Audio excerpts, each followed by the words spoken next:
baby's cry pierced through the silence of death. When the officer pushed open that bedroom door on Christmas morning, he found something that would haunt him forever. A 9-month-old infant, still breathing, clutched in the arms of her dead mother. The mother's body was already cold. The baby had been crying for 28 hours straight. No one came. But here's what the officer didn't know yet, what made his blood run cold when he discovered it minutes later. This wasn't just one body. There were 3 women dead in that house. A grandmother, 2 daughters, all executed, 1 bullet each. Professional, calculated. And the killer? He'd walked right past that crying baby twice, once going in, once coming out. Why did he spare her? The answer is more disturbing than you could possibly imagine, because the man who pulled that trigger wasn't a stranger breaking in for a robbery. He wasn't a random psychopath. He was someone who knew every corner of that house, someone who'd lived there, someone who'd tucked those women into bed thousands of times. And what he'd been doing to them in that house, behind closed doors, for over 20 years, that's the part of this story that'll make you understand why 3 women had to die on Christmas Eve. This is the story of the Wholaver Family Christmas Massacre. And I need to warn you, this one's going to stay with you. Now, before we continue with this thought-provoking true crime story, I need you to do something. If you've ever trusted someone completely, only to discover they were lying to you, if you've ever felt that sick feeling in your stomach when you realized someone you loved was capable of unthinkable evil, if you've ever wondered whether you'd be strong enough to protect the people you love when it mattered most, then this story is for you. But here's the thing, 93% of people watching right now won't subscribe. They'll hear about Jean, Victoria, and Elizabeth. They'll feel the horror of what happened on Christmas Eve. They might even get angry at Ernest, and then they'll scroll away. They'll forget, and these women will become just another true crime story they half remember. Don't be that person. Hit the subscribe button right now, and here's exactly why it matters. Every subscription tells YouTube that stories about real victims, stories that expose the monsters hiding in plain sight, stories that could save someone's life by showing them they're not alone, deserve to reach more people. Jean believed her daughters when they finally found the courage to speak up. The least you can do is help make sure stories like theirs are heard. Because right now, there's a Victoria somewhere keeping a terrible secret to protect her little sister. There's an Elizabeth somewhere being told by her abuser that no one will believe her.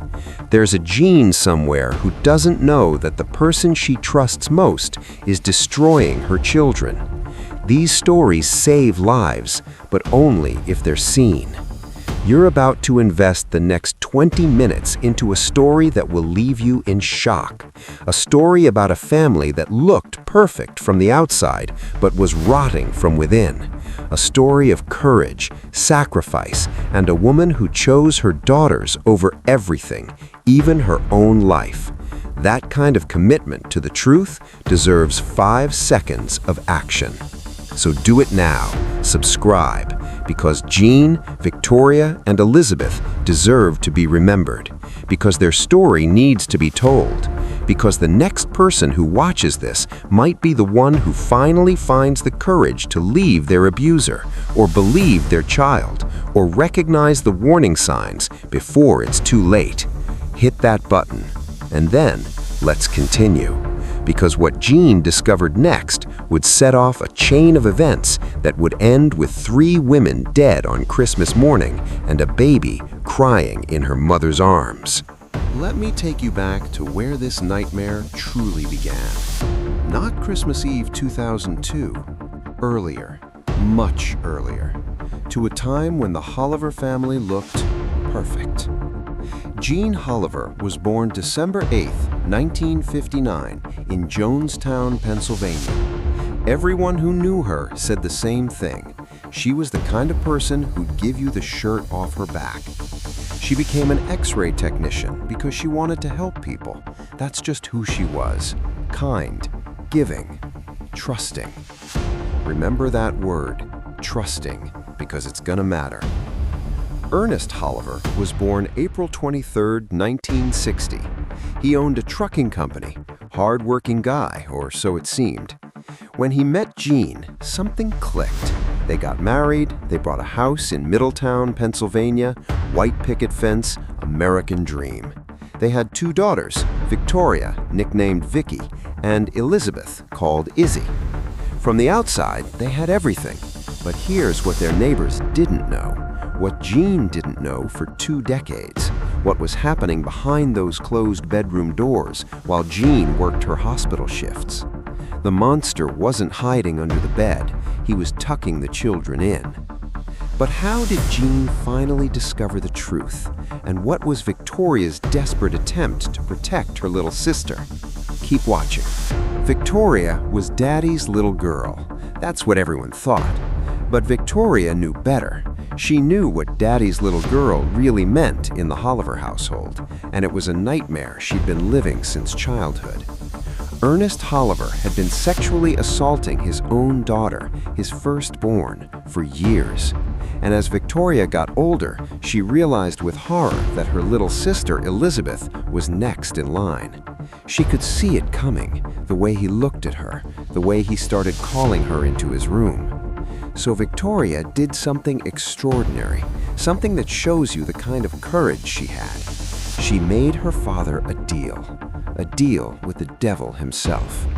She told Ernest, "I won't tell anyone what you've done to me.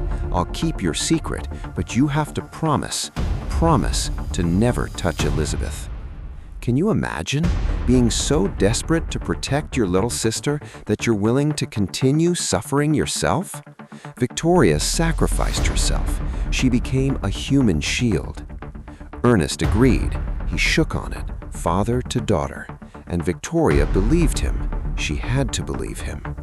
But here's the thing about monsters. They don't keep promises. One day, Victoria noticed something that made her blood freeze. Her sister Elizabeth, 15 years old, had that look, that distant, hollow look that Victoria saw in her own mirror every morning, the look of someone carrying a terrible secret. And Victoria knew. He lied. He was assaulting Elizabeth too. The deal meant nothing. Victoria's sacrifice meant nothing. He was destroying both his daughters. So Victoria did the only thing left to do. She told their mother everything. Imagine being Jean, your husband of over 20 years, the father of your children, the man you trusted with everything, and your daughter sits you down and tells you he's been raping them, both of them, for years, under your roof, while you were at work saving lives at the hospital. Some mothers don't believe. Some mothers choose the husband, but not Jean. Jean believed her daughters immediately, and she acted fast. She threw Ernest out of the house. She called the police. She pressed charges. She filed for divorce. She obtained a protection from abuse order. Ernest was forbidden from coming near the house, near the women, near his daughters. He was also prohibited from possessing firearms. That firearm prohibition, that's important, because the police had found something when they searched the house. Ernest owned several guns, multiple firearms in a house with the daughters he was abusing. Let that sink in. In July 2002, Ernest was arrested. At his first hearing, he was released on $100,000 bail. His trial was set for January 3, 2003, just after Christmas. And Victoria and Elizabeth, they were scheduled to testify against him. Ernest knew what that testimony meant. Prison, disgrace, his life destroyed. And he had 5 months to think about it, 5 months to plan, 5 months to decide that his daughters would never make it to that witness stand. But Jean and her daughters were trying to rebuild their lives. They had no idea what Ernest was planning, and Christmas was coming, a Christmas that would become a bloodbath. How did Ernest get back into that house, and what was his brother's role in all of this? Stay with me. After Ernest was thrown out, Jean and her daughters tried to piece their lives back together. And you know what? They were actually doing it. They were healing. Victoria was 20 years old now. She'd had a baby daughter named Madison. She'd gotten engaged to a man named Jeff Martin. She was building a new life, a life where her daughter would never experience what she experienced, where the cycle would end. Victoria was living with Jeff, but she decided to bring baby Madison back to her mother's house for a while. "We need to stick together," she told them. "This is when we need each other most." Jean, Victoria, Elizabeth, and baby Madison. 4 generations. A house full of women who were finally free. Jean was working at the hospital, pouring herself into helping others like she always had. Elizabeth, at 15, was back in school, trying to be a normal teenager. And Jean? She absolutely doted on her granddaughter, Madison. That baby brought so much light into the darkness they'd been living through. Meanwhile, Ernest was living with his mother and his 28-year-old brother, Scott, in St. Benedict, Cambria County, about 170 kilometers away from Jean's house. By law, he had to stay away, and for the most part, he did. He followed the rules of the protection order, or so everyone thought. But Scott would later tell police something chilling. Ernest talked about Jean constantly, about how angry he was, about how she destroyed his life, and he kept saying one thing over and over: "I'm going to kill her." Scott thought it was just talk, angry ranting, blowing off steam. He didn't think his brother would actually do it, but he should have known better, because Ernest wasn't just talking, he was planning. Christmas was coming. The women were excited. They had a tradition of spending Christmas Eve with Jean's parents, Joe and Mary, about 2.5 hours away. Dinner together, sleeping over, heading home Christmas morning, a tradition they'd done for years when Ernest was around. But this year would be different. This year, Ernest wouldn't be there. This year was about healing. They were looking forward to it, a new beginning, the first Christmas of their new lives. But they would never make it to Jean's parents' house because Ernest had other plans for Christmas Eve. What happened that Christmas Eve? How did Ernest get his brother Scott involved? And what did Jean's mother discover when her daughter never showed up? The nightmare is about to begin. December 24th, 2002, Christmas Eve. Jean's mother, Mary, was at her house preparing dinner. She kept checking the clock. Jean and the girls were supposed to arrive for their traditional Christmas Eve celebration. Hours passed. They didn't show. Mary called Jean's phone. No answer. She called again. Nothing. The phone just rang and rang. Mary's mind went to the worst place. Car accident. She called local hospitals, her voice shaking. "Have you had any accident victims come in? 3 women and a baby?" The hospitals checked. No accidents reported, no patients matching that description. As night fell, Mary's fear turned to panic. She called the Middletown Police Department. The dispatcher tried to calm her down. "Ma'am, it's Christmas Eve. Traffic is terrible. They're probably just stuck. Call us back if they still haven't arrived later tonight." But Mary knew, a mother knows, something was terribly, terribly wrong. She waited all night, no sleep, just staring at the phone, at the door, waiting for her daughter to walk through. When Christmas morning came and there was still no sign of them, Mary called the police again. This time, her voice was different, not panicked, steady, certain. "Something has happened to my daughter. You need to check her house, now." This time, they listened. But here's what Mary didn't know, what nobody knew yet, what had actually happened that Christmas Eve. While Mary was preparing dinner and setting the table, while she was checking the clock and calling hospitals, something unspeakable was happening 170 kilometers away in St. Benedict. Ernest and his brother Scott were at a local bar, drinking. It was Christmas Eve, and Ernest was supposed to be staying away from Jean and the girls. That was the court order. That was the law. But Ernest wasn't thinking about laws. He was thinking about January 3rd, his trial date, the day his daughters would testify against him, the day his life would end. Unless his daughters never made it to court. Around midnight, Ernest turned to his younger brother, and he said something that would change Scott's life forever. "I need you to drive me to Middletown. I need to pick up the family dog." The family dog? At midnight? On Christmas Eve? A 2.5-hour drive away? Scott hesitated. Something felt wrong. But Ernest kept pushing, kept insisting, kept pressuring. And Scott had spent his whole life doing what his big brother told him to do. So, in the early hours of Christmas Eve, Scott gave in. He got in his truck. Ernest got in beside him, and they started driving toward Middletown, toward Jean's house, toward 3 women who had no idea what was coming. But Ernest didn't go to pick up a dog. When they got close to Middletown, Ernest told Scott to park the truck a block from Jean's house. Then, right there in the truck, he changed his clothes. He put on all dark clothing, a hunting mask, gloves, and then he reached into a bag and pulled out 2 guns. Scott's blood cold. This wasn't about a dog. This was never about a dog. "What are you doing?" Scott asked. But Ernest didn't answer. He just got out of the truck and disappeared into the darkness, heading toward the house where his wife and daughters were sleeping, where his 9-month-old granddaughter was sleeping. Scott sat in that truck, frozen. He would later say he didn't know what to do. He didn't call the police. He didn't drive away. He didn't try to stop his brother. He just waited. Ernest was gone for 10 to 15 minutes, and in those 15 minutes, he destroyed 3 lives. Here's what police believe happened inside that house.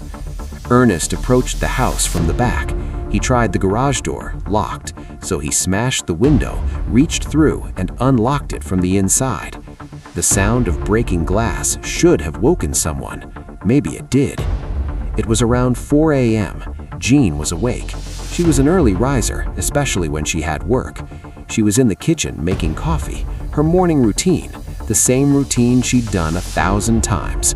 But this morning, someone was walking through her garage, through her hallway, coming toward her kitchen. Did Jean turn around? Did she see him standing there in the mask? Did she recognize her husband's eyes through the eye holes? Did she have time to say anything, to scream, to run? We'll never know, because Ernest raised the .22 caliber pistol and shot her once in the head. Jean collapsed, the coffee cup shattered, and the first woman was dead. Upstairs, Victoria heard the gunshot. She was in bed with baby Madison. She heard something crash, a loud bang. Her mother making coffee downstairs, and then silence. She knew something was wrong, a mother's instinct, the same instinct her own mother had about Ernest years ago. Victoria got out of bed. She scooped up baby Madison. She needed to check on Elizabeth, her little sister, the sister she'd tried so hard to protect. She stepped into the hallway, heading toward Elizabeth's room, and that's when she saw him, her father, standing at the top of the stairs with a gun. Victoria didn't run. She couldn't run. She had Madison in her arms. Instead, she did what she'd been doing her whole life. She tried to protect someone she loved. She crouched over her baby, shielding Madison with her body, turning her back to her father, protecting her daughter the only way she could. Ernest raised the gun, aimed it at her daughter's head, her firstborn, the girl he'd abused for years, the girl who was going to testify against him, and he pulled the trigger. Victoria fell, but even in death, she held on to Madison, her body curled around her baby, protecting her even after the bullet hit. That's where police would find them hours later, mother and daughter, one dead, one alive, frozen in that final embrace. But Ernest wasn't done. He walked past Victoria's body, past his crying granddaughter, past his wife's body in the kitchen. He'd cut the phone lines to make sure no one could call help. He walked out the way he came in, and he got back in the truck where his brother was waiting. Scott said Ernest looked agitated when he got back.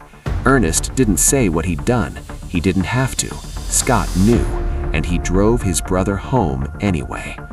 On the drive back, they stopped at a remote location in Clearfield County. Ernest got out and walked into the woods. He buried the guns, the mask, the gloves, everything that could connect him to what he'd just done. Then they continued home, like nothing happened, like it was just a normal Christmas Eve drive. Meanwhile, back at Jean's house, baby Madison was crying. She'd been crying since she watched her mother get shot. She would cry for 28 hours, lying in her dead mother's arms. No food, no water, just crying and crying in that silent house of death. But the police were coming, and when they arrived, what they found would shock even the most experienced homicide detectives. How did they crack the case, and what made Scott finally confess? Keep watching. If you're still watching, you're among the 7% of viewers who actually care enough to hear the whole story. But caring isn't enough. Subscribe, because every subscriber tells YouTube that stories exposing family violence, stories that show the reality of what happens when the system fails, stories that might save someone's life, need to be pushed to more people. Jean got a protection order. It didn't protect her. Ernest was prohibited from having guns. He had them anyway. The system failed. Maybe if enough people understand how badly the system fails, we can demand change. But only if this story is seen. Subscribe right now. Then let's find out how police finally caught him. Let's go back to the story. Sergeant Robert Gilbert reported for duty at 7 a.m. on Christmas morning. He was assigned to do a welfare check at Jean Wholaver's residence. Routine call. Daughter didn't show up at her parents' house for Christmas Eve. Probably nothing. Probably just miscommunication. That's what he thought. He drove to the house, knocked on the front door. No answer. He walked around to the garage. Jean's car was there. That was the first red flag. If they'd gone to see family, why was the car here? Then he noticed the window, broken glass, the garage door slightly open. Gilbert's training kicked in. This wasn't routine anymore. He called for backup. Then he entered the house through the garage, down the hallway, toward the kitchen, and that's when he saw her, Jean Wholaver, lying in a pool of blood, coffee cup shattered beside her, dead. Gilbert immediately secured the scene. More officers arrived. They began clearing the house, standard procedure. Make sure there's no one else. Make sure the killer isn't still inside. That's when they heard it, a baby crying, upstairs. Gilbert rushed up the stairs, and that's when he found the scene I told you about at the beginning. Victoria, 20 years old, dead on the floor. And in her arms, still crying after 28 hours, was 9-month-old Madison. They immediately got Madison out of there, rushed her to the hospital. She was severely dehydrated, but alive. Alive because Victoria had held her. Alive because Victoria had protected her, even in death. But Gilbert wasn't done clearing the house. He checked the bedroom Victoria had been lying outside of, and there, on the bed, was 15-year-old Elizabeth, the third victim. 3 women, 3 headshots, 1 9-month-old survivor. When the homicide detectives arrived, they immediately knew this wasn't a random home invasion. Nothing was stolen. The TV was there. Jean's purse was untouched. This was personal. This was targeted. This was an execution. The medical examiner determined all 3 women were killed around 4 a.m. on Christmas Eve, shot with a .22 caliber weapon. Professional kills, 1 shot each, except Elizabeth. Elizabeth had fought. The burn marks on her hands told the story. She'd tried to grab the gun. She'd struggled, but in the end, she couldn't overpower her attacker. The phone lines had been cut, deliberate, premeditated. Someone wanted to make sure these women couldn't call for help. And then the killer just left, walked out, left a baby crying in her dead mother's arms for over a day. One detective said it perfectly. These were executions, assassination style. But who would want to assassinate Jean Wholaver and her daughters? Who had that much hatred, that much to lose? The answer was obvious, but proving it would be another story. Police immediately suspected Ernest, but he had an alibi. Or did he? How did investigators finally crack him, and what made his brother Scott break down and confess everything? The investigation is about to take a shocking turn. Police started with the obvious suspects. In a case like this, you always start close to home. First up, Stephen Chapman, an antique dealer who'd been seen at Jean's house the day before the murders. Neighbors even suspected he and Jean were having an affair. But Stephen cooperated fully, let police search his house, sat for multiple interviews. Turned out he was buying Ernest's guns from Jean. That's why he was there. He had a solid alibi. Police ruled him out quickly. Next, Francisco Ramos, baby Madison's father. He and Victoria had a rocky relationship, on again, off again. He didn't even believe Madison was his until a paternity test proved it. But Francisco was an hour and a half away when the murders happened. Solid alibi, ruled out. Then police looked at Turner Higgins, another ex-boyfriend of Victoria's. Turner thought Madison was his child. He was attached to the baby. Police wondered, did he kill the family to get to Madison? But Turner had no criminal record, cooperated fully, and had a strong alibi. Ruled out. Which left the obvious suspect, the one everyone knew it was from the beginning, Ernest Wholaver. Ernest had motive. His daughters were about to testify against him on multiple counts of sexual assault. His trial was in 10 days. These murders eliminated his accusers. The perfect motive. Ernest had opportunity. The protection from abuse order, he could violate it. The distance, 2.5 hours, doable. The weapons, despite being prohibited from having firearms, Ernest had access to guns. Ernest had means. He knew the house, he knew the layout, he knew exactly where everyone slept, he knew Jean's morning routine. He'd lived there for over 20 years.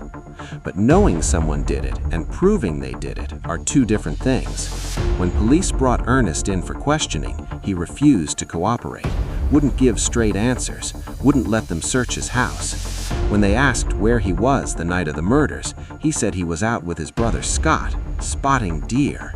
Spotting deer on Christmas Eve for hours. It was a weak alibi, but it was an alibi, and his brother Scott confirmed it. Yeah, we were out spotting deer and coyotes all night. Police didn't believe it. They knew something was off. They got a search warrant for Ernest's house and Scott's truck. And in Scott's truck, they found something interesting. A notebook with a note in Scott's handwriting that said, "We were out spotting deer and coyotes." Like he'd written himself a script, like he needed to remember his lines. Police knew they had something. They brought Scott in for a second interview. This time, they took a different approach. They showed him pictures. Pictures of Jean, pictures of Victoria, pictures of Elizabeth. Scott looked at those pictures. His sister-in-law, his nieces, women he'd known for years, women who were now dead. And he broke. He completely broke down, started crying, couldn't stop. When he finally composed himself, he said something that changed everything. "I'll tell you everything, but I want a deal." And then Scott Wholaver confessed to being an accomplice to triple murder.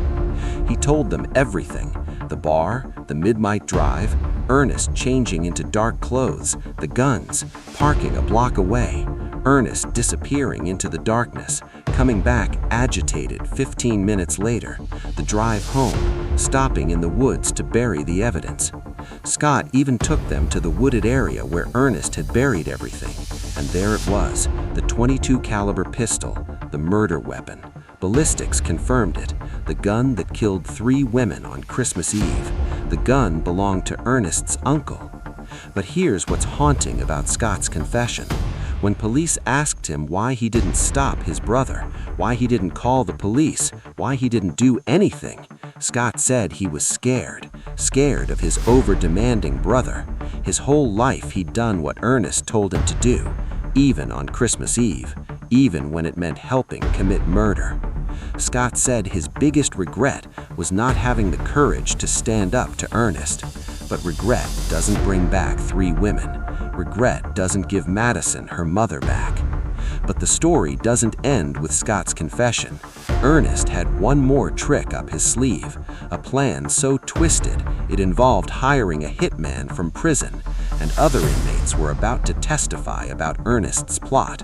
The trial is coming.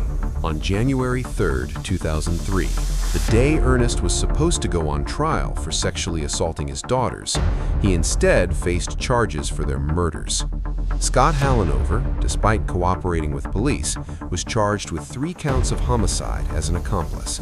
He got 12.5 to 25 years in prison. But Ernest's story was far from over, because while he was sitting in jail awaiting trial, he was busy planning.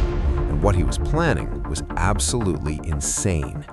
Ernest started talking to other inmates, one inmate in particular, James Meddings, and Ernest told James about a plan to get away with everything. He was going to hire a hitman to kill Francisco Ramos, baby Madison's father, and then he was going to plant a suicide note next to Francisco's body. The suicide note would confess to everything.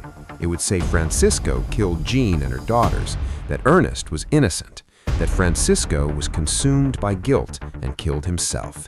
The perfect frame job. But there was one problem with Ernest's plan. James Meddings wasn't just another inmate. James told a corrections officer about the plot. The officer told other officers, and they set up a sting operation. They sent in a DEA agent posing as a hitman. The agent met with Ernest multiple times. Ernest talked about the plan, talked about how much he'd pay, talked about making Francisco's murder look like suicide. All recorded, all documented. Ernest had just added conspiracy to commit murder to his charges. The trial had to be moved to another county because the case was too well known in Middletown. Everyone knew the story. Everyone had already made up their minds. Ernest's defense attorney feared a biased jury. But it didn't matter where the trial was held. The evidence was overwhelming. Scott testified against his brother. James Meddings testified. The DEA agent testified. Other inmates testified about incriminating things Ernest had said. The physical evidence was damning. The murder weapon with Ernest's uncle's serial number, the timeline matching Scott's confession, the motive crystal clear. There was one bitter irony. The jury acquitted Ernest of the sexual assault charges. Why? Because both his daughters were dead. There was no one left to testify against him. He'd accomplished exactly what he set out to do. He'd silenced his accusers. But the Pennsylvania Superior Court later ruled that those sexual abuse charges would remain on Ernest's criminal record anyway. Why? Because those charges were directly tied to the murders, the motive, the reason 3 women died, and Ernest Hallenover is not entitled to have his record cleaned when that record explains why he became a triple murderer. Ernest was convicted of 3 counts of first-degree murder, conspiracy, reckless endangerment to Madison, burglary, and more. On August 31, 2004, Ernest Hallenover was sentenced to death. The Pennsylvania Supreme Court upheld the sentence. Ernest petitioned the U.S. Supreme Court for review. Denied. Every appeal. Denied. Every attempt to escape justice. Denied. Ernest Hallenover is now 65 years old. He sits on death row at State Correctional Institution in Dauphin County, Pennsylvania. He's been there for over 20 years, waiting. The same way his daughters waited for him to stop abusing them. The same way Jean waited for her daughters to come home. The same way baby Madison waited in her dead mother's arms for someone to save her. But there's one more part to this story. What happened to baby Madison? Where is she now? And what lessons can we learn from this tragedy? Stay with me for the conclusion. Let's talk about what this case really means, because the Wholaver Family Christmas Massacre isn't just about one evil man. It's about something darker, something more systemic.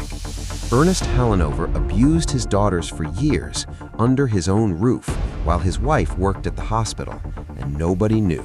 Victoria kept the secret because she thought she could protect Elizabeth. Elizabeth kept the secret because she was scared. And Jean? Jean had no idea the man she'd been married to for over 20 years was a monster. This is what makes cases like this so terrifying. The monster isn't always a stranger. Sometimes the monster is the person you trust most, the person sleeping next to you, the person you built a life with, the person you called Dad. But here's what I want you to remember about this case. Jean believed her daughters. When Victoria finally told her mother what had been happening, Jean didn't hesitate. She didn't make excuses. She didn't say, "Are you sure?" or "Maybe you misunderstood." She believed them, and she acted immediately. Jean threw Ernest out, called the police, pressed charges, filed for divorce, got a protection order. She did everything right, everything you're supposed to do, and she still died for it. That's the tragedy. Doing everything right wasn't enough to protect her from Ernest's rage. Scott tried to protect his brother by sacrificing himself. He made a deal with his abuser to keep him away from Elizabeth. When that failed, she told her mother. She was prepared to testify against him in court. She was brave, she was strong, and she died trying to protect her baby daughter. Elizabeth fought. The burn marks on her hands prove she fought. She grabbed the barrel of the gun. She struggled. She fought for her life until the very end. These weren't weak women. These weren't victims who gave up. These were fighters. But they were up against someone who decided they had to die. Ernest wasn't going to prison. He wasn't going to let his daughters testify. He wasn't going to lose everything because of accusations. So he eliminated the problem. He murdered the witnesses. And Scott? Scott made a choice too. When Ernest asked him to drive to Middletown on Christmas Eve, Scott said yes. When Ernest changed into dark clothes and pulled out guns, Scott didn't call the police. When Ernest walked toward that house, Scott sat in the truck and waited. For 15 minutes, he waited while his brother murdered 3 women. Scott said he was scared of his over-demanding brother, that he'd spent his whole life doing what Ernest told him to do. But here's the thing about that excuse. 3 women are dead because Scott chose his brother over doing the right thing. Fear doesn't absolve you of moral responsibility. Now let's talk about Madison, the baby who survived, the one Ernest walked past twice, once going in to murder her family, once coming out after murdering her family. Why did he spare her? We'll never know for sure. Maybe he couldn't bring himself to kill a baby. Maybe she wasn't a witness who could testify. Maybe some part of him, some tiny part, couldn't cross that final line. Or maybe he just didn't care enough to check on her, to make sure. Either way, Madison lived. She lived because her grandmother called the police when Jean didn't show up for Christmas. She lived because Sergeant Gilbert responded to the welfare check. She lived because her mother Victoria held on to her even in death, keeping her warm, keeping her close. Baby Madison was taken to the hospital, severely dehydrated. She'd been alone with 3 dead bodies for 28 hours. Can you imagine? But she survived. And that baby is now in her 20s, living somewhere, trying to build a life despite the worst possible beginning. I hope Madison is okay. I hope she's found peace. I hope she knows that her mother loved her enough to die protecting her, that her grandmother would have been so proud of the woman she's become, that her Aunt Elizabeth would want her to live a full, happy life. Madison is the only good thing to come from this tragedy, the only life that continued, the only hope in all this darkness. So what can we learn from the Wholaver Family Christmas Massacre? First, believe victims. When someone tells you they're being abused, believe them. Jean believed her daughters immediately, and while she couldn't save them from Ernest's final act of violence, she gave them months of freedom, months of knowing they were believed, months of knowing their mother chose them. Second, protection orders aren't enough. Jean got a protection order. Ernest violated it. Protection orders are pieces of paper. They don't stop bullets. The system failed these women. Ernest should never have been out on bail. He should never have had access to weapons. He should never have been free to plan their murders. Third, the most dangerous time for abuse victims is when they try to leave. When Jean kicked Ernest out and pressed charges, that's when he became most dangerous. When victims leave their abusers, when they report them, When they take them to court, that's when they're most at risk. The system needs to recognize this and provide better protection. Fourth, child abuse thrives in silence. Victoria kept her abuse secret for years, trying to protect Elizabeth. But secrets protect abusers, not victims. We need to create environments where children can speak up, where they know they'll be believed, where they know help will come. And finally, evil exists. Ernest Wholaver is evil. There's no other word for it. He abused his daughters for years. When they finally found the courage to speak up, he murdered them to keep them quiet. Then, from prison, he tried to frame an innocent man for his crimes. He showed no remorse, no guilt, no humanity. Ernest Wholaver sits on death row. He's been there for over 20 years. He will likely die there, and good riddance. Some people can't be rehabilitated. Some people are just monsters. Remember Jean Wholaver, the kind X-ray technician who always wanted to help people, who believed her daughters when they needed her most, who died making coffee on Christmas Eve. Remember Victoria, the 20-year-old mother who sacrificed herself trying to protect her little sister, who testified against her abuser, who died shielding her baby with her body. Remember Elizabeth, the 15-year-old who fought back, who grabbed the barrel of the gun, who struggled until her last breath. They deserved better. They deserved to live. They deserved to celebrate that Christmas with Jean's parents. They deserved to testify in court and see Ernest go to prison. They deserved to watch Madison grow up. They deserved justice while they were alive to see it. But at least Ernest didn't get away with it. At least he's spending his final years in a cell, waiting to die, knowing that everyone knows what he did, what he really is. The Wholaver Family Christmas Massacre of 2002. 3 women executed on Christmas Eve, 1 baby survivor, 1 monster on death row, and 1 question that haunts everyone who knows this story. How many other families are living with secrets like the Wholavers were? How many other children are making deals with their abusers? How many other Victorias and Elizabeths are out there right now, suffering in silence? If you're being abused, tell someone. If someone tells you they're being abused, believe them, because the Wholaver family did everything right, and it still wasn't enough. We need to do better. We need to protect the vulnerable. We need to stop monsters like Ernest Wholaver before they destroy entire families. This has been the story of the Wholaver Family Christmas Massacre of 2002. 3 women executed on Christmas Eve, 1 baby survivor, 1 monster on death row, and 1 question that haunts everyone who knows this story. How many other families are living with secrets like the Wholavers were? How many other children are making deals with their abusers? How many other Victorias and Elizabeths are out there right now, suffering in silence? If you're being abused, tell someone. If someone tells you they're being abused, believe them, because the Wholaver family did everything right, and it still wasn't enough. We need to do better. We need to protect the vulnerable. We need to stop monsters like Ernest Wholaver before they destroy entire families.